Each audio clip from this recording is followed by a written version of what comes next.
बच्चों, class 9th के इस वीडियो लेक्चर में आज हम लोग सीखने जा रहे हैं परमेय संख्या के बाद वाला टॉपिक। तो जैसा कि परमेय संख्या में लास्ट लेक्चरों में हम लोगों ने परमेय संख्या के बारे में बहुत कुछ पढ़ा और बहुत लंबा लेक्चर हुआ परमेय संख्या का। बेटा सिलेबस में हमारे परमेय संख्या पे बहुत सारा काम है, इसलिए ज़्यादा लेक्चर लेने पड़े। अब जो अगली बात निकल के आती है वो हमको पढ़ना है अपरमेय संख्या। तो लास्ट लेक्चर में हम लोगों ने अपरमेय संख्या के बारे में एक ब्रीफ आइडिया लिया था, उसी आइडिया को थोड़ा सा एक्सपेंड करेंगे और अपरमेय संख्या पे कुछ काम करेंगे हम लोग। तो देखो अपरमेय संख्या होती क्या है, ज़रा इसकी बात करें हम।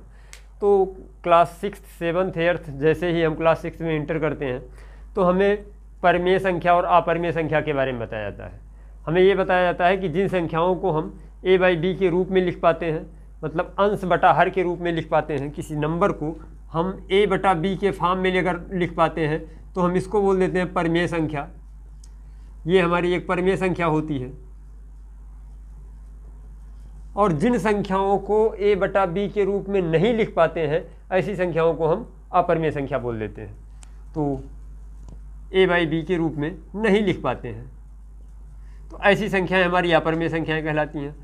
हम जब क्लास 9th में पहुँचे तो हमारा सेक्टर बड़ा हुआ और हम लोगों ने केवल और केवल संख्याएं a/b के रूप में हों तो इतना पर्याप्त नहीं है किसी संख्या को परमेय संख्या बोलने के लिए। तो और भी बहुत सारी बातें थी जिनको हमने चेक किया। खैर, अपरमेय संख्या पे अभी तक हमने कोई काम नहीं किया था। क्लास 9th में आके अपरमेय संख्या पे हम काम करना शुरू करते हैं। तो ज़रा देखते हैं आज अपरमेय संख्या क्या होती है। परमेय संख्या की परिभाषा तो हम पिछले 3 सालों से पढ़ रहे हैं, ये चौथा साल है, 6, 7, 8 और 9। तो 9th में आके हम थोड़ा सा अपरमेय संख्या के बारे में भी सीखें। तो हम कहेंगे वे संख्याएं जिनको p/q के रूप में नहीं व्यक्त किया जा सकता। परिभाषा हमारी नहीं बदलती है। तो हमने कहा वे संख्याएं जिनको p/q के रूप में व्यक्त नहीं किया जा सकता, वे हमारी संख्याएं क्या कहलाती हैं? p/q के रूप में व्यक्त नहीं किया जा सकता, अपरमेय संख्या कहलाती है। ऐसी संख्याएं हमारे पास होती कौन कौन सी हैं? तो हमने बात बताई थी कि एक हमारी संख्या है पाई और ई, और जो हमारे यहाँ पढ़ना होता है वो कहते हैं रूट के अंदर कोई भी प्राइम नंबर, ये हमारी होती है अभाज्य संख्या। तो रूट के अंदर कोई भी प्राइम नंबर हमारी अपरमेय संख्या होती है। जैसे हमने बात करी √3, √2, √7, √5, √11। तो ये सारी संख्याएं हमारी कैसी संख्याएं हैं? 3, 2, 7, 5, 11, ये सारे प्राइम नंबर हैं। और अगर इनको रूट के अंदर व्यक्त कर दिया जाए तो ये सारी संख्याएं हमारी अपरमेय संख्याएं होती हैं। ठीक, तो अपरमेय संख्या का मतलब हो गया कि जिन संख्याओं को हम p/q के रूप में ना लिख पाएँ। अब ज़रा देखो इसको p/q के रूप में क्यों नहीं लिख पाते हैं, इस बात पे हम ज़रा गौर करें। तो थोड़ा सा बात हम करें परमेय संख्या पे। तो परमेय संख्याओं में हम लोगों ने देखा था कि वे संख्याएं जो p/q के रूप में लिखी जा सकती हैं, या परमेय संख्या हमने और भी प्रकार से देखी थी। उसमें हमने कहा था कि जो वास्तविक संख्याएं या तो पूरी तरह से टर्मिनेट कर जाएं। जब हमने वास्तविक संख्याओं का दशमलव प्रसार देखा था तो हमने कहा था दशमलव प्रसार में 2 प्रकार के दशमलव प्रसार हम लोगों ने पढ़े थे, एक शांत दशमलव प्रसार, एक अशांत दशमलव प्रसार। शांत दशमलव प्रसार तो आसान था, उसको तो चीज़ें टर्मिनेट कर जाती थी और उसका काम खत्म हो जाता था, रिमाइंडर वहाँ पे 0 आ जाता था। लेकिन जो अशांत दशमलव प्रसार था, जो कभी टर्मिनेट नहीं करता था, उसमें एक बात होती थी कि उसमें एक नंबर कोई रिपीट करता था। जैसे हमने कह दिया 0.333 एंड सो ऑन, ये नंबर हमारा रिपीट करता था और हम इसको लिख देते थे 0.3 बार। ये बात हमारी परमेय संख्या में थी। अपरमेय संख्या की कहानी कुछ इसी अशांत वाली परमेय संख्या से मिलती जुलती है। यहाँ पे क्या होता था कि एक टर्म के बाद कोई नंबर रिपीट होने लगता था या एक ग्रुप ऑफ नंबर रिपीट होने लगता था। जैसे मान लो कि कोई दूसरा हमने भाग किया तो उसमें हमारा 0.325, 325, 325, तो ये एक सीक्वेंस बना के 325, 325, 325 ये रिपीट कर रहा है। तो ऐसी संख्या को हमने कहा था भाई ये अशांत नंबर है, और ऐसे नंबर को हम लोगों ने क्या कह दिया था, परमेय संख्या। अपरमेय संख्या में क्या होता है, अपरमेय संख्या में बेटा हम इसको सॉल्व तो करते हैं, इसको सॉल्व तो करते हैं, लेकिन एक सीक्वेंस में रिपीटिशन नहीं होता। जैसे मान लो कि √2 की वैल्यू जब आप चेक करोगे तो देखो आता क्या है, ये √2 का मान जब हम चेक करते हैं या पाई का मान जब हम चेक करते हैं तो इसकी वैल्यू ज़रा चेक करना।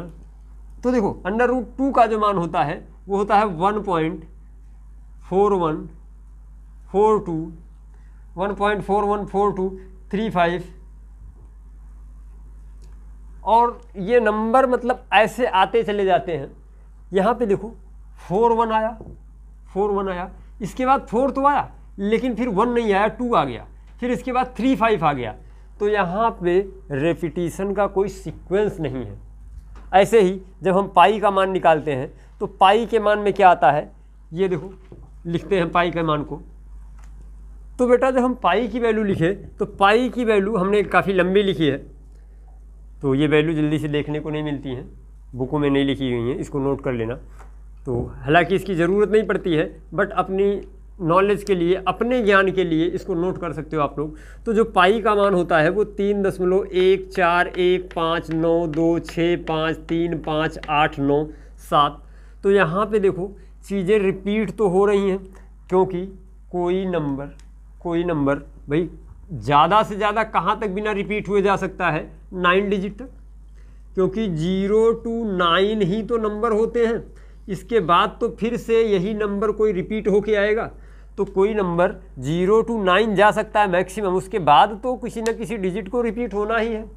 यहाँ पे देखो हो क्या रहा है, जब हमने पाई की वैल्यू निकाली तो 3.1415 आया, फिर 4 आया, 1 तो रिपीट हुआ लेकिन 4 रिपीट नहीं हुआ, यहाँ पे 5 आ गया, इसके बाद 9 आया, 2 आया, 6 5, फिर 3 आया, 3 के बाद 5 आया। अब 5 एक बार यहाँ आया था, उसके बाद 5 यहाँ आया, फिर 8 आ गया। यहाँ पे देखो 5 के बाद 9 आया था, तो यहाँ पे 5 के बाद 9 आना चाहिए था, लेकिन यहाँ 5 के बाद 8 आया, फिर 9 आया, फिर 7 आया। तो मतलब यहाँ पे रेपिटिशन का कोई सीक्वेंस नहीं है। एक निश्चित अंतराल के बाद एक निश्चित संख्या की पुनरावृत्ति नहीं हो रही है।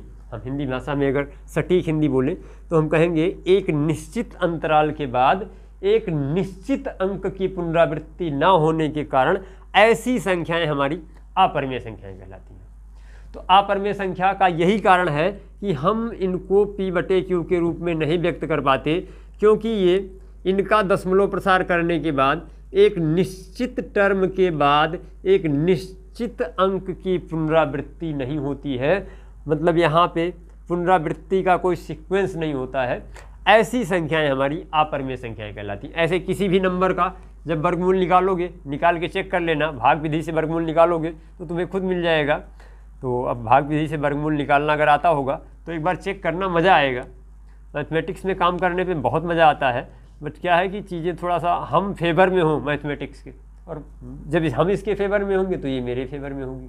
खैर, तो ये बात समझ लो कि ये संख्याएँ अपरिमेय संख्याएँ क्यों हैं और इनकी वैल्यू क्या होती है। तो इनकी वैल्यू की हमें ज़रूरत पड़ती है कभी कभी, तो ऐसे याद भी कर लेना इसको। तो बेटा अगली बात जो हम करने जा रहे हैं, जो अगला कॉन्सेप्ट हमें पढ़ना है, वो है दो परमेय संख्याओं के बीच अपरिमेय संख्या ज्ञात करना। अभी तक हम लोगों ने क्या किया था, दो परमेय संख्याओं के बीच परमेय संख्या ज्ञात करी थी। अब दो परमेय संख्याओं के बीच अपरिमेय संख्या हम ज्ञात करना सीखेंगे। तो ऐसे केस में हम क्या करेंगे, ऐसे केस में जो हमारा बेसिक कॉन्सेप्ट होता है वो ये कहता है कि भाई जो परमेय संख्याएं दी गई हों, मान लो हमारे पास दो परमेय संख्याएं दी गई हैं, एक दिया गया है a/b और दूसरा दिया गया है x/y। ये हमारी दो परमेय संख्याएं हैं। तो पहले क्या करोगे, इनको दशमलव रूप में बदल लो। जब इनको दशमलव रूप में बदलोगे तो हो सकता है कि ये टर्मिनेट कर जाए, हो सकता है ये टर्मिनेट कर जाए, मतलब जो इसका शांत दशमलव प्रसार हो या अशांत दशमलव प्रसार हो, कोई भी प्रसार हो। मतलब हमें कोई अगर अशांत मिलेगा तो या तो चीज़ें खत्म हो जाएंगी दशमलव के कुछ स्थान बाद, और या तो एक दशमलव के बाद कुछ स्थानों के बाद एक सीक्वेंस में नंबर रिपीट करने लगेंगे, मतलब बार वाली चीज़ हमको मिल जाएगी। तो उसके बाद हम क्या करेंगे, सपोज दैट हमें क्वेश्चन, ये क्वेश्चन थोड़ा सा एक एग्जाम्पल के थ्रू क्लियर करना चाहें अगर, तो हमने कहा भाई हमारे पास 2 नंबर थे। नंबर हमारे पास कौन कौन से थे, हमारे पास 2 नंबर था, एक 1/7 और दूसरा हमारे पास था 1/3। ये हमारे पास 2 नंबर थे और हमसे कहा गया कि इनके बीच में अपरिमेय संख्या ज्ञात कर दो। तो हम सबसे पहले करेंगे क्या, सबसे पहले इन नंबर्स को हम दशमलव के रूप में व्यक्त करेंगे। दशमलव के रूप में व्यक्त करोगे तो ज़रा देखो बनेगा क्या, 1/7 को जब दशमलव के रूप में लिखोगे तो क्या आ जाएगा, देखो अगर नहीं समझ में आएगा तो 1 को भाग कर लेना अलग से, 1 को 7 से अलग से भाग कर लेना। तो ये देखो दशमलव बार पहले लेके जाओगे ये 10 बन जाएगा, तो 7 × 7 3 बन गया, ये 0 बढ़ा लिया 30 हो गया, 7 दूनी 14, 7 चौक 28, 7 चौक 28 बन गया, ये 2 बचा, फिर 0 बढ़ाया 20 हो गया, और फिर 7 दूनी 14, 7 दूनी 14 हो गया, 6 बच गया, फिर 0 बढ़ाओगे 7 8 56 बनेगा, 4 बचेगा, 40 हो गया, 7 5 35, 5 बचेगा, फिर ये 0 हो जाए बढ़ाओगे तो 7 50 बन गया, 7 7 49, 1 बचेगा, और फिर 0 बढ़ाओगे 10 आ गया। और देखो 10 से हमने काम शुरू किया था, फिर से 10 आ गया, मतलब ये नंबर रिपीट कर जाएगा, 7 × 7, और फिर से ये 3 बचने वाला है, देखो 3 बच गया, फिर अगली बार 2 बचेगा, फिर 6 बचेगा, मतलब इसका एक सीक्वेंस बन गया रिपीट होने का। तो हम इसको लिख सकते हैं, ये बराबर हमारा आ गया 0.142857, फिर इसके बाद नंबर लिखोगे तो भाई यही नंबर रिपीट करेगा, तो हम इस पर बार लगा दे रहे हैं क्योंकि ये पूरा नंबर दशमलव के बाद रिपीट कर रहा है, तो हमने इस पर बार लगा दिया। ये हमें कॉपी में करके नहीं शो करना होता है, इसको अलग से करके देख लेना। अब हमने दिखा दिया ताकि तुम लोग समझ जाओ एक बार बातों को, तो हम इसको इरेज कर दे रहे हैं। तो ये जो 1/7 था इसको हमने लिख दिया 0.142857 बार। अब ज़रा 1/3 को अगर दशमलव के रूप में बदलोगे तो 1/3 को अपने आप से करके चेक कर लेना, मैं डायरेक्ट लिखे दे रहा हूँ। तो इसकी जो वैल्यू आएगी वो आएगी 0.3333 एंड इसको लिख सकते हैं इक्वल्स 0.3 बार। तो ज़रा एक बात देखो बेटा, यहाँ पे इन दोनों नंबर्स के बीच में हमें अपरिमेय संख्या ज्ञात करनी थी। तो हम कैसे समझेंगे यार कि ये अपरिमेय संख्या इन दोनों नंबर्स के बीच में आएगी। तो देखो हम कंपेयर कैसे करते हैं, हमने कहा 0, यहाँ पे भी 0, यहाँ पॉइंट, यहाँ पे भी पॉइंट, यहाँ पे नंबर है 1 और यहाँ पे नंबर है 3, मतलब ये वाला नंबर छोटा है, ये वाला नंबर बड़ा है। यहाँ पे पहली डिजिट में 1 है और यहाँ पे पहली डिजिट में 3 है। जैसे हम लोग पूर्ण संख्याओं के साथ करते थे, मान लो कहीं लिखा है 3519 और दूसरी जगह लिखा है 1277, तो क्या करोगे भाई, सारे नंबर चेक करने की बजाय, थोड़ा सा आप क्लास 9 पे पहुँच गए हो आप लोग, अब स्मार्ट हो गए हो, तो क्या देखोगे भाई, 1000 वाला टर्म, ये 3000 था, ये 1000 था, तो 1000 वाले टर्म को कंपेयर कराया और बाकी नंबर्स को देखने की ज़रूरत नहीं पड़ी। भाई 1000 वाला बड़ा तो पूरा नंबर बड़ा, तो यहाँ पे हमने कहा भाई ये 3000 वाला बड़ा है। हम केवल और केवल 1000 वाली डिजिट को देख के बता पा गए कि कौन सा नंबर बड़ा होगा। वही कुछ काम यहाँ पे भी करेंगे। हम पॉइंट के बाद पहली डिजिट देख रहे हैं, तो यहाँ पे क्या है 1 और यहाँ पे क्या था 3।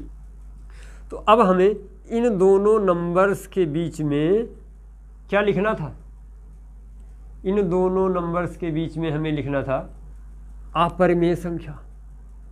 अब ये तो सारी की सारी परिमेय संख्याएं थी, तो अब अपरिमेय संख्या जो हम लिखेंगे, अब देखो यहाँ पे 1 और 3, ऐसे समझो 1 और 3 के बीच में जो भी नंबर लिख सकते हो वही अपरिमेय संख्या लिख दो।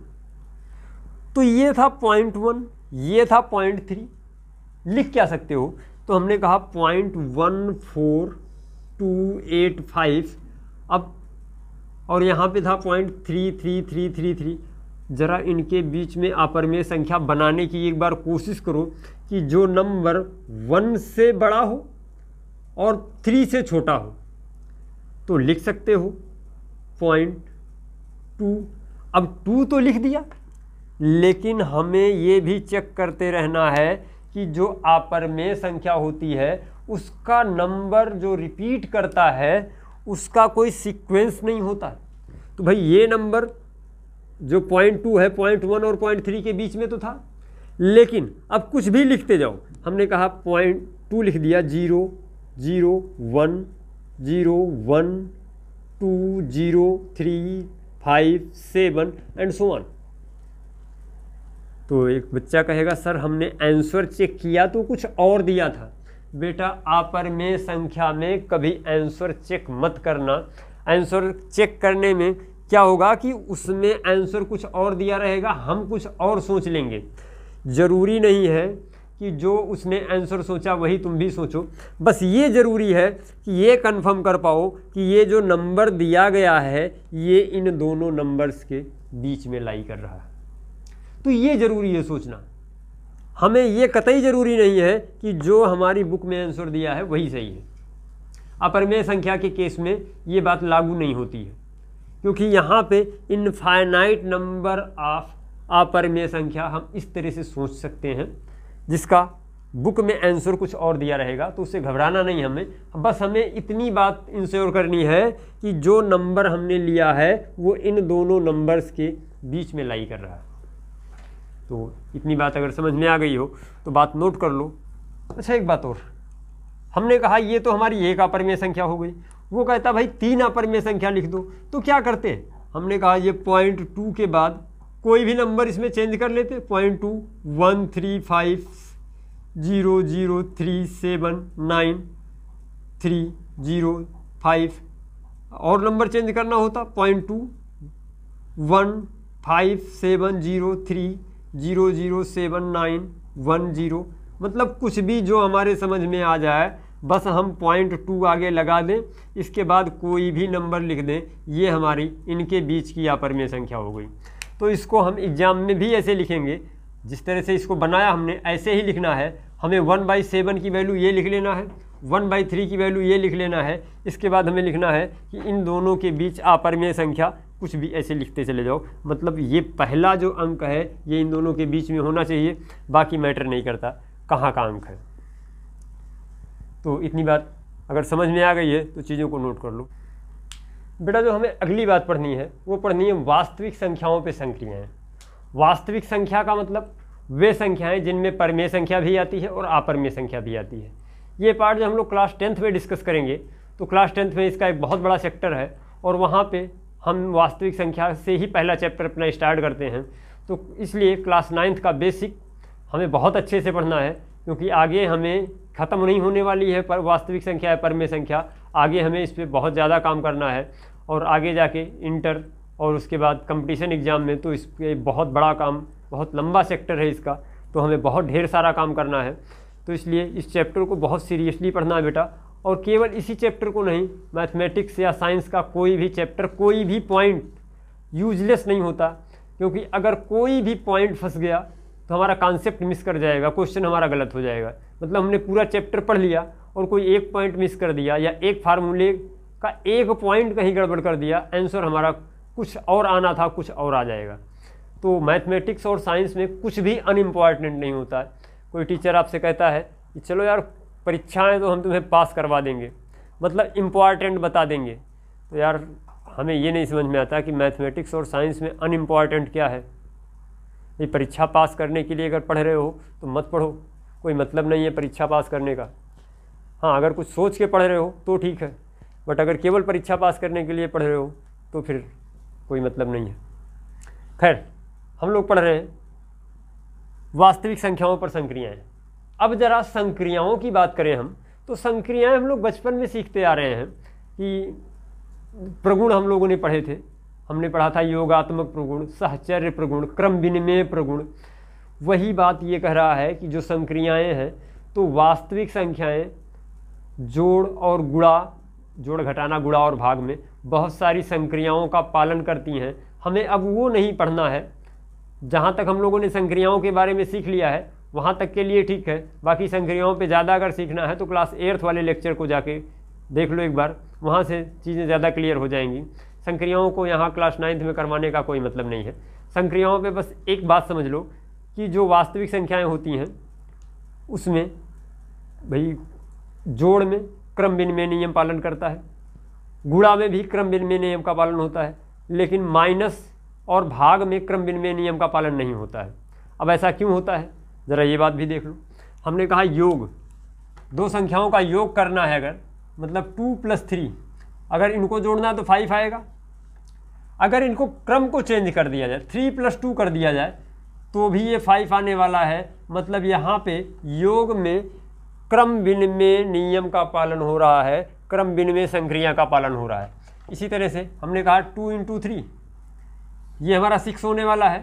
3 × 2 फिर से ये 6 होने वाला है। योग और ये गुणा हो गया, गुणा में भी क्रम विनिमय संक्रिया का पालन होता है। लेकिन अगर एक बात देखो, 2 - 3, तो 2 - 3 -1, लेकिन 3 - 2 करोगे तो ये हमारा 1 आ जाएगा। यहाँ पे ये पालन नहीं होता है। तो अब संक्रियाएं पढ़ने का टाइम नहीं बेटा। संक्रियाएं अगर पढ़ना हो तो क्लास 8th वाले लेक्चर पे विजिट करो और वहाँ से चीज़ों को सीख लो। तो हमने बस एक बात बताई कि वास्तविक संख्याएं गुणा और जोड़ में क्रम विनिमय नियम का पालन करती हैं। इसी तरह से सहचर्य नियम के लिए भी बात होती है, वितरण नियम के लिए भी बात होती है। अब बेटा वास्तविक संख्या की संक्रिया में जो हमें बात पढ़नी थी, तो पहली संक्रिया ये है कि करा एक परमेय संख्या तथा एक अपरमेय संख्या, एक परमेय संख्या तथा एक अपरमेय संख्या का, यह को लिखा गया है, का जोड़ या घटाना क्या होता है, एक अपरमेय संख्या होती है। पहली संक्रिया में हमें पढ़नी थी कि एक परमेय संख्या और एक अपरमेय संख्या को हम जोड़ें या घटाएं, तो जो रिजल्ट हमारा आना है वो हमेशा एक अपरमेय संख्या आएगा। तो ज़रा इसको एक एग्जाम्पल के थ्रू अगर क्लियर करें हम, सपोज दैट हमने मान लिया कि हमारा ए कोई परमेय संख्या थी, ए हमारी एक परमेय संख्या थी जिसको हमने कह दिया 2/3, और ये कैसी संख्या थी, परमेय। एक नंबर हमने बी लिया, बी ये हमारा बी की वैल्यू √3, ये हमारी कैसी संख्या थी, तो अपरमेय। क्यों अपरमेय थी, इस बात को तो अब यार बताना नहीं पड़ेगा, क्योंकि ये देखो रूट के अंदर कोई प्राइम नंबर था। रूट के अंदर कोई प्राइम नंबर कैसी संख्या होती थी, अपरमेय संख्या होती थी।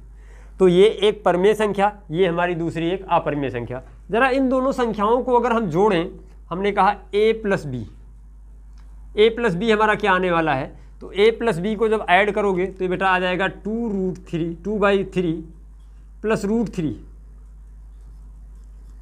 और जब हम इस तरह से दो नंबर्स को जोड़ते हैं तो भाई इसका तो डिनोमिनेटर कुछ नहीं था, हर कुछ नहीं था, इसका एक मान ले रहे हैं। अब दोनों के हर का एलसीएम लेंगे। दोनों के हर का एलसीएम क्यों लेंगे भाई, दोनों का हर बराबर नहीं है। तो अब इसके हर को बराबर करने के लिए हमने इसका एलसीएम लिया, एलसीएम हो गया 3, तो इसका हर 3 था, इसका भी हर 3, मतलब इस संख्या में कोई चेंज होने वाला नहीं है, तो इसका अंश 2 था, 2 लिख दिया हमने। लेकिन यहाँ पे देखो इसका हर 1 था, इसका हर 3 हो गया। तो हम करते क्या है, इस 1 से 3 को भाग करेंगे, जितनी बार जाएगा ऊपर उतने से गुणा करा देंगे। तो 1 को 3 से भाग किया तो 3 बार गया, 3 से ऊपर गुणा करा दिया, तो √3 × 3 ये हमारा हो जाता है 3√3। तो ये बना लिया टोटल कितना, 2 + 3√3, 2 + 3√3/3, ये हमारा एक नंबर मिला। और ये जो नंबर था ये हमारी एक अपरमेय संख्या थी। तो यहाँ से हम लोगों ने सीखा कि एक परमेय संख्या में एक अपरमेय संख्या को जो हमने ऐड किया तो जो हमारा रिजल्ट आया वो एक अपरमेय संख्या हुआ। ये बात हमें पहले जज कर लेना है, ये हमारी एक अपरमेय संख्या है। क्योंकि अपरमेय संख्या में अभी आप लोग उतने कंफर्टेबल नहीं हो। परमेय संख्या तो हम लोग कक्षा 6 से पढ़ते हुए आ रहे हैं, तो परमेय संख्या में हम बहुत कंफर्टेबल हो गए हैं। लेकिन अपरमेय संख्या, यहाँ पे आके अपरमेय संख्या सुनते तो आ रहे हैं, लेकिन यहाँ पे आके हम परमेय संख्या पे थोड़ा सा काम करना स्टार्ट किए हैं, तो अभी कंफर्ट होने में थोड़ा सा टाइम लगेगा। बट ये समझ लो कि अगर किसी नंबर में कोई रूट के अंदर प्राइम नंबर वाली संख्या को जोड़ा गया है तो वो नंबर हमारा एक अपरिमेय संख्या होने वाली है। देखो यहाँ पे क्या है, 2+3 रूट के अंदर कोई प्राइम नंबर है तो ये पूरा टर्म हमारा अपरिमेय संख्या हो गई, और अपरिमेय संख्या प्लस एक परिमेय संख्या, ये हमारी एक अपरिमेय संख्या हो गई। तो यहाँ से एक बात हम लोगों ने देखा कि एक परिमेय संख्या में एक अपरिमेय संख्या को ऐड किया तो हमारी एक अपरिमेय संख्या आ गई। दूसरी बात उसने कहा जोड़ना या घटाना, तो अगर एक परिमेय संख्या में से एक अपरिमेय संख्या को घटाएं हमने कहा a - b अगर कर रहे हो बेटा तो a की वैल्यू क्या थी 2/3, b की वैल्यू क्या थी √3। फिर से इसका हर 1 बना लो भाई, एलसीएम तो हमारा 3 ही होने वाला है, ये हो गया 2 और ये माइनस क्या हो गया 3√3। तो ये जो पूरा नंबर आया 2 - 3√3, एक परिमेय संख्या में से एक अपरिमेय संख्या घटाएंगे तो भी हमारी एक अपरिमेय संख्या आने वाली है, और इसमें 3 का भाग करोगे तो भी हमारी एक अपरिमेय संख्या ही आने वाली है। मतलब ये संख्या हमारी अपरिमेय संख्या है। इस बात को आज से जान लो कि ये हमारी एक अपरिमेय संख्या है। अपरिमेय संख्या को बेटा एक्सेप्ट करने में अभी थोड़ी सी प्रॉब्लम आप लोगों को होगी, क्योंकि अपरिमेय संख्या पे आज पहली बार आप लोग काम कर रहे हो। सुना तो बहुत है लेकिन काम नहीं किया है, देखा नहीं था अभी तक अपरिमेय संख्या को इतनी सीरियसली और इतने नज़दीक से। आज हमें अपरिमेय संख्या को पढ़ने का मौका मिला है तो इसको विधिवत पढ़ लो, क्योंकि अपरिमेय संख्या पे आने वाली क्लास में बहुत लंबा काम करना है। क्लास 10th में इस चैप्टर पे बहुत लंबा काम करना है। जिस तरह से हम क्लास 9th में परिमेय संख्या पे काम कर रहे हैं, इसी तरह से क्लास 10th जो वाला जो पहला चैप्टर हमारा नंबर सिस्टम का है उसमें पूरा का पूरा काम अपरिमेय संख्या पे करनी है। तो इसका बेसिक यहाँ से क्लियर कर लो। तो ये बात हम लोगों ने सीख ली कि यदि एक परिमेय संख्या तथा एक अपरिमेय संख्या का जोड़ या घटाना किया जाए तो जो रिजल्ट हमारा आता है दोनों ही केस में अपरिमेय संख्या होती है। इतनी बात को नोट कर लो। इसके बाद हम देखते हैं अगला कॉन्सेप्ट।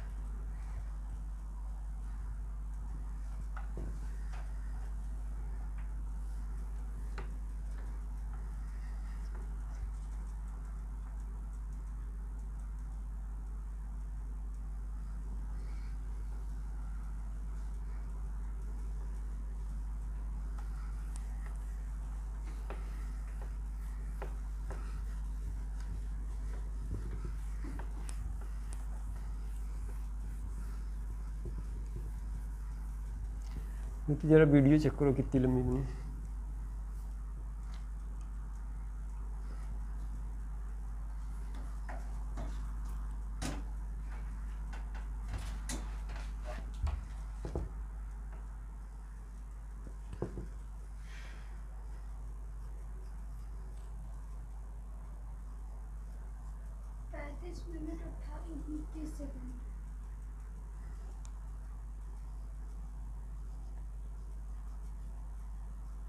पानी नहीं उसमें।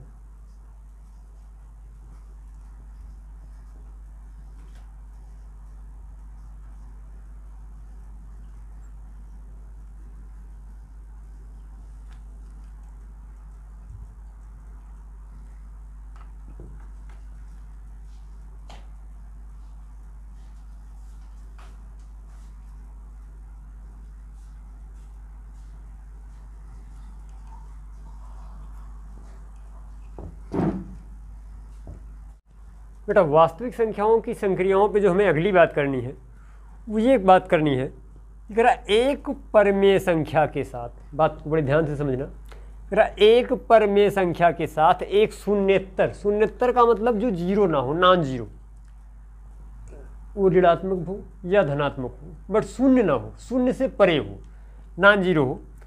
तो कह रहा है एक शून्यत्तर परिमेय संख्या का गुणनफल या भागफल एक अपरिमेय संख्या होती है। इस पूरी बात को समझो फिर से। इन्होंने हमसे कहा कि अगर कोई अपरिमेय संख्या है उसके साथ कोई एक संख्या, शून्यत्तर का मतलब कोई संख्या होनी चाहिए जो शून्य ना हो, संख्या, और कैसी संख्या हो, परिमेय संख्या का गुणनफल या भागफल हमेशा एक अपरिमेय संख्या होती है।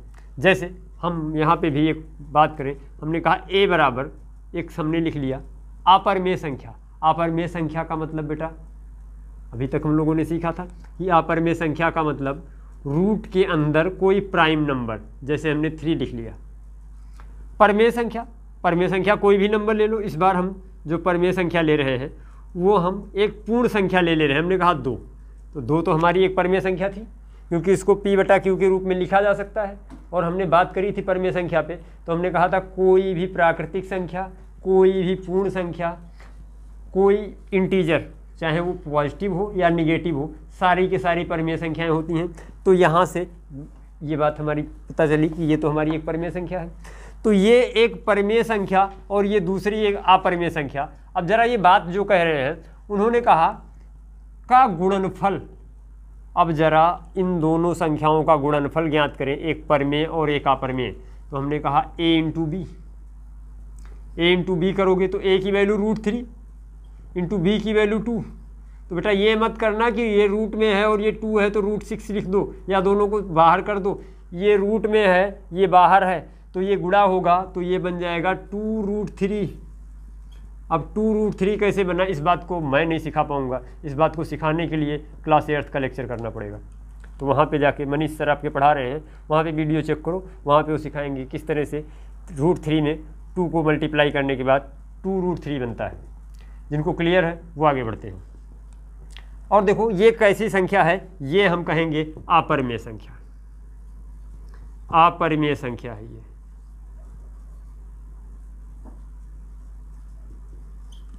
दूसरी बात, इन्होंने हमसे कहा गुणनफल या भागफल। भागफल की जरा बात करें, हम चाहे a को b से डिवाइड करें, मतलब चाहे आप a/b लिखो या b/a लिखो।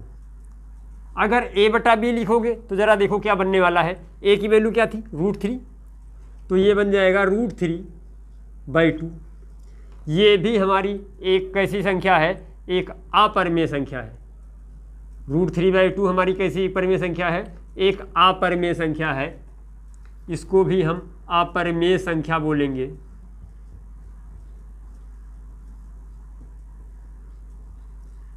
और अगर b/a लिखो, b/a का मतलब 2/√3, तो ये भी हमारी एक अपरिमेय संख्या है। लेकिन बेटा यहाँ से एक नई बात हम सीखेंगे आज कि किसी भी संख्या को इस तरह से नहीं लिखते हैं कि जिसके हर में √, है। किसी भी संख्या को इस तरह से लिखना हमारे मैथमेटिक्स में वर्जित है। अब कहोगे सर बहुत सारे आंसर में तो हमको ऐसा देखने को मिलता है। बेटा मिलता है हमें देखने को, वो ठीक है, बट हम इस तरह से किसी चीज़ को नहीं लिखते हैं। इस बात का ध्यान रखना। अभी थोड़ी देर बाद हम जब अगले कॉन्सेप्ट को पढ़ेंगे तो हम देखेंगे कि उसको इस तरह से क्यों नहीं लिखते हैं, और अगर इस तरह से नहीं लिखते हैं तो फिर लिखते क्या हैं। ये दोनों बातें हम चेक करेंगे। तो किसी भी नंबर के डिनोमिनेटर में, किसी भी नंबर के हर में अगर करड़ी लगा हो तो हम इसको लिखना प्रेफर नहीं करते हैं। अगर हो सके तो हम इसको नहीं लिखेंगे, हम इसको किसी दूसरे फॉर्म में लिखेंगे। और अगर कुछ नहीं बन पा रहा है तब तो हमें लिखना ही लिखना है। तो कहने का मतलब ये था कि भाई किसी नंबर, हमने कहा a/b भी हमारी एक अपरिमेय संख्या थी और ये भी हमारी एक अपरिमेय संख्या ही होगी। अपरिमेय संख्या,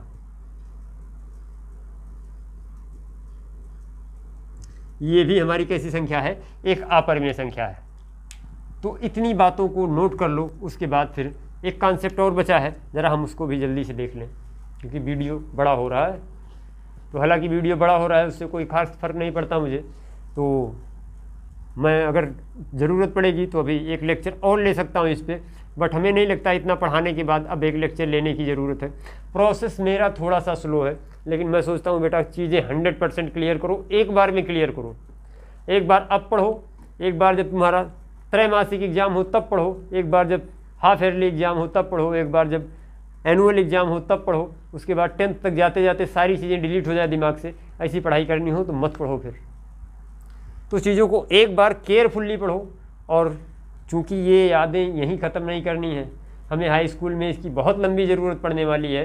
तो इसलिए इस पर इतनी प्रैक्टिस करो कि ये हाई स्कूल तक टिक पाए। इस पर इतना काम करो कि ये परमानेंट मेमोरी में चला जाए, ये कभी डिलीट ही ना हो। तो इसलिए मैं इस पर बहुत ज़्यादा काम करवाने की कोशिश कर रहा हूँ ताकि चीज़ें हमारी 100% क्लियर हो जाए। बेटा जो अगला कॉन्सेप्ट है हमारा, अगला कॉन्सेप्ट फिर से वही वास्तविक संख्याओं की संक्रियाओं पे, लेकिन ये थोड़ा सा डेंजर कॉन्सेप्ट है और इसको बड़े ही केयरफुल्ली समझना है। ये हमारा लास्ट कॉन्सेप्ट है, लेकिन ये थोड़ा सा डेंजर है और यही सबसे इम्पॉर्टेंट भी है। दो बातें जो थी वो तो एक एक बातें थी, लेकिन यहाँ पे ज़रा स्टेटमेंट इसका पढ़ो। करा यदि हम दो अपरिमेय संख्याओं को जोड़ें या गुणा करें या एक अपरिमेय संख्या को दूसरी अपरिमेय संख्या से भाग करें तो परिणाम परिमेय या अपरिमेय, देखो यहाँ पे मैं अंडरलाइन किए दे रहा हूँ, जो परिणाम हमारा है ये परिमेय या अपरिमेय कुछ भी हो सकता है। मतलब ये क्या यार, अभी तो हम लोग कह रहे थे कि एक परिमेय संख्या को एक अपरिमेय संख्या से गुणा करें तो जो हमारा गुणनफल होगा वो कैसी होगी, अपरिमेय संख्या होगी। एक परिमेय संख्या में एक अपरिमेय संख्या जोड़ें या घटाएं तो जो हमारा रिजल्ट आएगा वो हमारी एक अपरिमेय संख्या होगी। लेकिन यहाँ पे क्या है, यहाँ पे हम जोड़ या घटा तो रहे हैं, लेकिन जो रिजल्ट हमारा है वो कुछ भी हो सकता है। एक परिमेय संख्या भी हो सकती है और एक अपरिमेय संख्या भी हो सकती है। कब? जब हम दो अपरिमेय संख्याओं का आपस में जोड़ घटाना गुणा या भाग करें। तो एक बात अभी मैं बताऊंगा, अभी रुक जाओ पहले। तो यहाँ पे थोड़ा सा रिस्की कॉन्सेप्ट है, इसको बड़ा ध्यान से समझना कि यहाँ पे एक माइंडसेट बना लो अपना कि दोनों जो संख्याएं हैं वो अपरिमेय संख्याएं हैं। ये माइंडसेट हमारा हो जाना चाहिए कि जब दो अपरिमेय संख्याओं को साथ में लेके काम करोगे तो बेटा जो रिजल्ट है वो कुछ भी हो सकता है।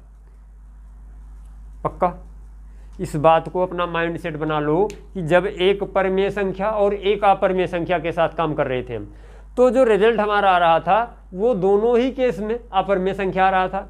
लेकिन अगर अपरिमेय संख्या लेके काम कर रहे हो तो रिजल्ट हमारा कुछ भी हो सकता है, इसके बारे में कुछ कह नहीं सकते। तो कम से कम रिस्क के एक फैक्टर से हम बच पाए कि जब दोनों संख्याएं हमें दिख गई अपरिमेय है तो अब कम से कम हम डायरेक्ट ये नहीं कह पाएंगे कि जो रिजल्ट होगा वो परिमेय होगा या अपरिमेय होगा। तो ये हमारा एक माइंड सेटअप बच जाना चाहिए। ये स्टेटमेंट नोट जरूर कर लेना, स्टेटमेंट ये नोट करना बहुत ज़रूरी है, बाकी इस पर हम काम करने जा रहे हैं। अब सपोज दैट हमने नंबर लिया, हमने एक नंबर लिया a जो एक अपरिमेय संख्या थी और दूसरा नंबर लिया b, ये भी हमारी एक अपरिमेय संख्या थी।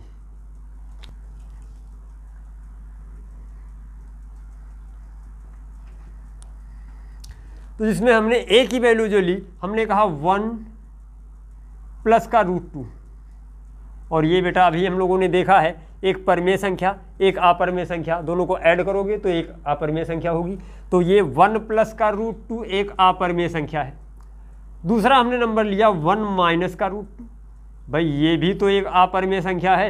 एक परिमेय संख्या में से एक अपरिमेय संख्या को हमने घटाया था तो हमने कहा था एक अपरिमेय संख्या मिलती है।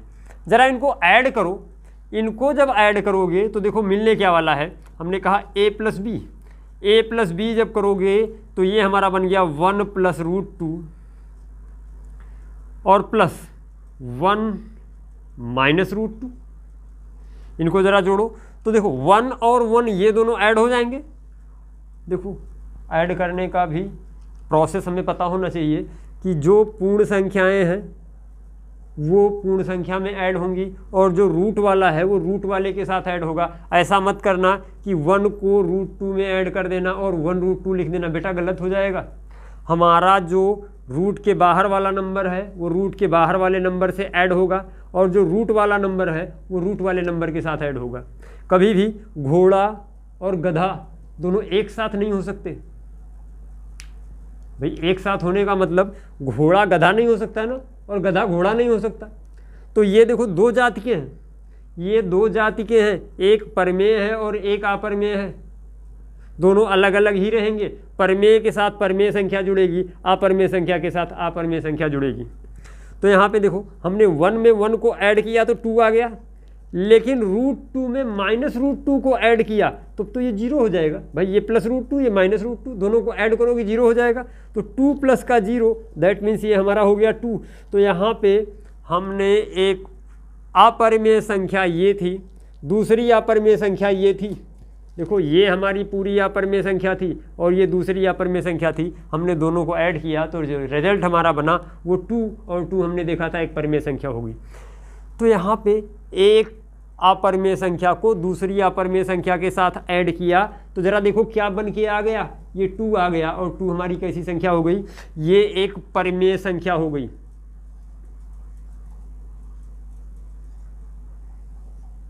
ये हमारी कैसी संख्या हो गई बेटा, परिमेय संख्या। ठीक, अब जरा दूसरी बात देखो, दूसरी बात, हमने एक परिमेय संख्या से दूसरी परिमेय संख्या को ऐड किया तो एक अपरिमेय संख्या को दूसरी अपरिमेय संख्या में ऐड किया तो एक परिमेय संख्या मिल गई।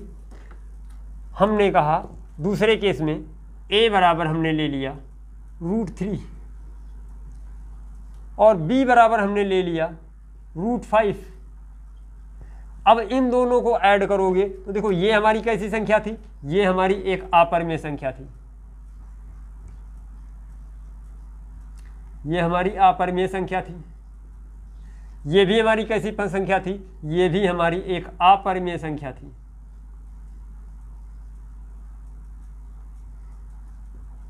दोनों को ऐड करो जरा, a प्लस बी करोगे तो ये हमारा बन जाएगा √3 और दूसरा हमारा हो जाएगा √5। तो ये √3 और √5 मिल के √8 नहीं होंगे, इस बात का ध्यान रखना कि √3 और √5 दोनों जुड़ नहीं सकते हैं, क्योंकि रूट के अंदर जब दोनों चीज़ें होती तब तो जुड़ जाती, लेकिन ये रूट के अंदर ये अलग है और ये रूट के अंदर अलग है, तो इन दोनों का जो जोड़ होगा वो ऐसे ही लिखा जाएगा √3 प्लस √5। बेटा क्लास 8th के लेक्चर में जो इंग्लिश मीडियम का लेक्चर है उसमें इंग्लिश मीडियम लेक्चर के पहले मैंने एक बेसिक का लेक्चर डालना है, तो उस बेसिक के लेक्चर में ये सारी बातें मैं पढ़ाऊँगा। 6-7 घंटे की वीडियो है, उसमें कक्षा 6 से लेके कक्षा 9 तक की सारी बेसिक मैथमेटिक्स इंक्लूडेड है। जो बच्चे किसी भी वजह से अभी तक नहीं पढ़ पाए चीज़ों को या क्लियर नहीं कर पाए, उनको क्लियर करने का एक मौका मिल रहा है। तो 6-7 घंटे में अगर आपकी 3 क्लासें पूरी तरह से क्लियर हो जा रही हैं तो यार घाटे का सौदा नहीं है। उस वीडियो को एक बार देख लो और वहाँ पे ये सारी बातें क्लियर हो जाएंगी। तो अगर नहीं ये बातें समझ में आ रही हैं या जोड़ घटाना नहीं कर पा रहे हो तो उस वीडियो को ज़रूर देख लो, क्योंकि वो आपकी लाइफ के लिए बहुत ही फ़ायदेमंद वीडियो है। तो उस बेसिक लेक्चर को आप एक बार ज़रूर क्लियर करो। वहाँ उसको क्लियर करने के बाद आप क्लास 9th में अपने आप पहुँच जाओगे। मतलब जितनी भी बेसिक जानकारी मैथमेटिक्स की होनी चाहिए वो सारी की सारी वहाँ पे हमने डाली है, तो उसको एक बार ज़रूर चेक कर लो। वो 6-7 वीडियो होंगी बेसिक पे, तो वहाँ पे जाके एक बार उसको विजिट करो। खैर, हम लोगों ने देखा कि यहाँ पे 2 अपरिमेय संख्याओं को ऐड किया और जो हमारा रिजल्ट मिला √3 प्लस √5, ये फिर से एक अपरिमेय संख्या मिल गई, अपरिमेय संख्या। तो यहाँ से क्या बात निकल के आई, क्या कंक्लूजन निकल के आया? देखो, हमने कहा एक अपरिमेय संख्या को दूसरी अपरिमेय संख्या के साथ जोड़ा तो परिमेय संख्या मिल गई। अगले केस में ही देखा एक अपरिमेय संख्या को दूसरी अपरिमेय संख्या के साथ जोड़ा, एक अपरिमेय संख्या मिल गई। तो मतलब क्या हो गया कि एक अपरिमेय संख्या दूसरी अपरिमेय संख्या के साथ जुड़ेगी तो कुछ भी हो सकता है। हम 100% श्योर होके नहीं कह सकते कि वो परिमेय आएगी या 100% श्योर होके नहीं कह सकते वो अपरिमेय आएगी। वो डिपेंड करेगा कि केस कैसा बन रहा है। तो परिमेय भी हो सकती है और अपरिमेय भी हो सकती है। ठीक, अगला केस देखो बेटा, हमने क्या किया। अगले केस में हमने कुछ भी चेंज नहीं किया। हमने कहा कि एक नंबर, हमारी जो नंबर था ये अपरिमेय संख्या थी 1 प्लस √2, ये हमारी अपरिमेय संख्या थी। और दूसरा एक अपरिमेय संख्या से एक परिमेय संख्या को घटाओगे तो भी हमारा एक अपरिमेय संख्या मिलने वाली थी। तो यहाँ पे फिर से हमारा एक अपरिमेय संख्या और दूसरी भी हमारी एक अपरिमेय संख्या। अब ज़रा यहाँ पे क्या करेंगे, हम इसका घटाना करने वाले हैं। तो घटाना ज़रा देखो, हमने कहा a को b से माइनस कर दो या b को a से माइनस कर दो। हमने लिख दिया a माइनस का b। जब a माइनस का b करोगे तो ज़रा देखो बनेगा क्या। जो पहली संख्या थी वो थी हमारा 1 प्लस का √2, इसको जब और दूसरी संख्या हमारी थी √2 माइनस का 1, तो इसको हमने लिख दिया √2 माइनस का 1। बेटा जब जोड़ोगे तो ज़रूरी नहीं ब्रैकेट में डालो, लेकिन जब घटाओगे तो इसको ब्रैकेट में ही करके करना। तो अब यहाँ पे क्या होगा कि बीच में माइनस साइन, तो जब किसी ब्रैकेट के बाहर माइनस का साइन होता है और अंदर ब्रैकेट में कोई एक से ज़्यादा टर्म लिखे होते हैं या एक सिंगल ही टर्म है, तो जब ये ब्रैकेट खोलेंगे तो अंदर वाले सारे साइन चेंज हो जाएंगे। तो हम इसको लिख पाएंगे 1 + √2। अब ये माइनस अंदर जाएगा, ब्रैकेट खुलेगा, तो ये हो जाएगा माइनस का √2 और ये प्लस का 1। फिर से देखो, ये √2 से √2 कैंसिल हो जाएगा, मतलब √2 में से √2 घट जाएगा तो ये 0 आ जाएगा और 1 में 1 ऐड हो जाएगा, फिर से ये 2 आ गया। मतलब क्या हो गया, ये हमारी एक परमेय संख्या हो गई, ये हमारी एक परमेय संख्या हो गई। तो यहाँ से बात हमें समझ में आई कि भाई एक अपरमेय संख्या में से एक अपरमेय संख्या को घटाओगे तो भी एक परमेय संख्या हो सकती है।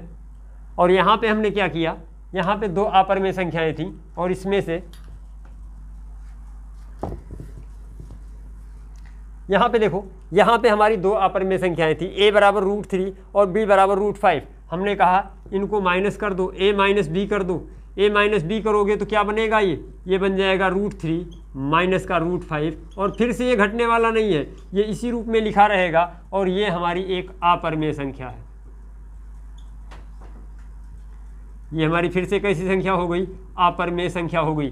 तो इन दोनों बातों को नोट कर लो कि एक अपरमेय संख्या से अपरमेय संख्या को घटाओगे तो एक अपरमेय संख्या भी मिल सकती है और एक अपरमेय संख्या से एक अपरमेय संख्या को घटाओगे तो एक परमेय संख्या भी मिल सकती है। तो इतनी बातें नोट कर लो। बेटा गुणा का केस देखो जरा। गुणा के केस में मान लो कि हमने एक परमेय संख्या मान ली, a = √3। ये कैसी संख्या थी, ये एक अपरमेय संख्या थी, अपरमेय संख्या। और b बराबर हमने फिर से मान लिया √5। ये हमारी कैसी संख्या थी, ये भी अपरमेय संख्या थी। हमने कहा दोनों का गुणा करा दो, मतलब a × b कर दो। और जब a × b तुमने किया तो ये हो गया √3 और इंटू √5।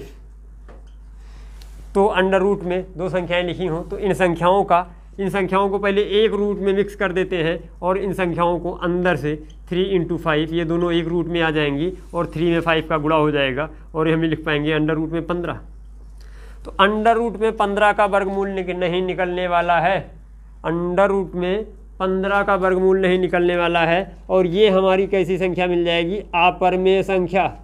एक बच्चे के दिमाग में एक सवाल आता है कि सर आपने बताया था अपरमेय संख्या तो वो होगी जब अंडर रूट में प्राइम नंबर हो, लेकिन यहाँ पे तो प्राइम नंबर है नहीं, यहाँ पे तो प्राइम नंबर है नहीं, यहाँ पे तो ऑड नंबर है, ये नंबर प्राइम नहीं है, ऑड है। तो क्या ये भी हमारी एक अपरमेय संख्या होगी? बेटा बिल्कुल अपरमेय संख्या होगी, क्योंकि इसका वर्गमूल आप निकाल नहीं पाओगे। वर्गमूल निकालोगे तो क्या वर्गमूल निकल के आएगा, 2 अपरमेय संख्याओं का गुणनफल निकल के आएगा। और 2 अपरमेय संख्याओं का गुणनफल जब वो करोगे अपरमेय संख्या के फॉर्म में निकालोगे, बहुत लंबा आ जाएगा। तो अभी के लिए इतनी बात मान लो यार कि ये हमारी एक अपरमेय संख्या हो गई, ठीक।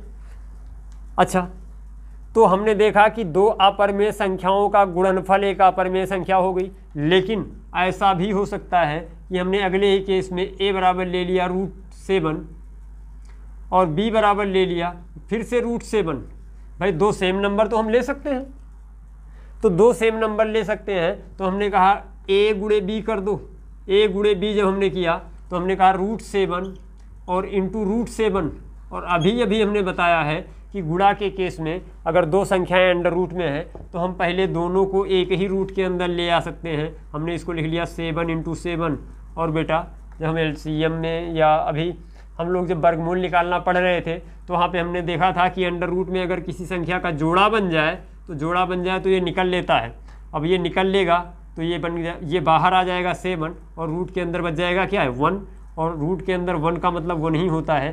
तो ये हमारा 7 हो गया, मतलब जिसका जोड़ा बना वो बाहर निकल लिया। तो ये हमारा 7 क्या बन गया, ये हमारी एक परमेय संख्या हो गई। ये हमारी कैसी संख्या हो गई, ये परमेय संख्या हो गई।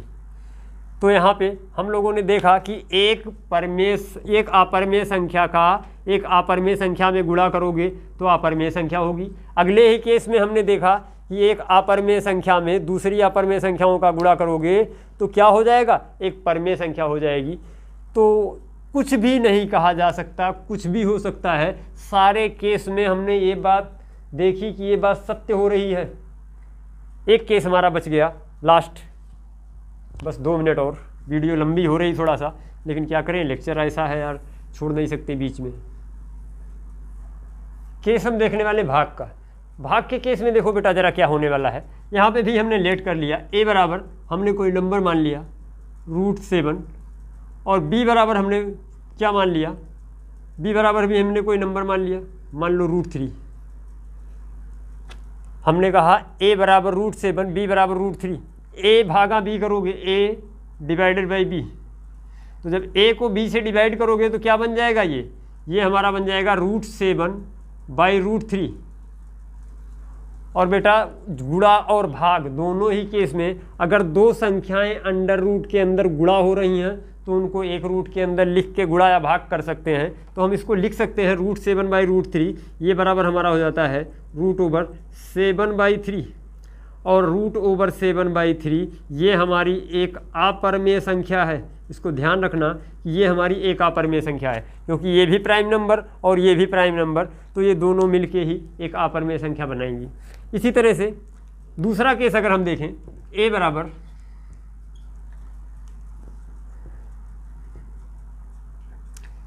हमने ले लिया √5 और फिर से b बराबर हमने ले लिया √5। तो इस बार क्या हो रहा है, हमने कहा a divided by b, a को b से डिवाइड करोगे क्या आने वाला है, हमने कहा √5/√5, और इसको लिख सकते हैं एक रूट के अंदर 5/5, और 5 से 5 कैंसिल हो जाएगा, ये हमारा आ जाएगा √1, और √1 की वैल्यू 1 ही होती है। तो ये हमारी 1 कैसी संख्या हो गई, और 1 के बारे में हम लोगों ने पढ़ा था क्लास के स्टार्टिंग में, ये हमारी एक परिमेय संख्या हो गई। ये हमारी कैसी संख्या हो गई बेटा, परिमेय संख्या हो गई।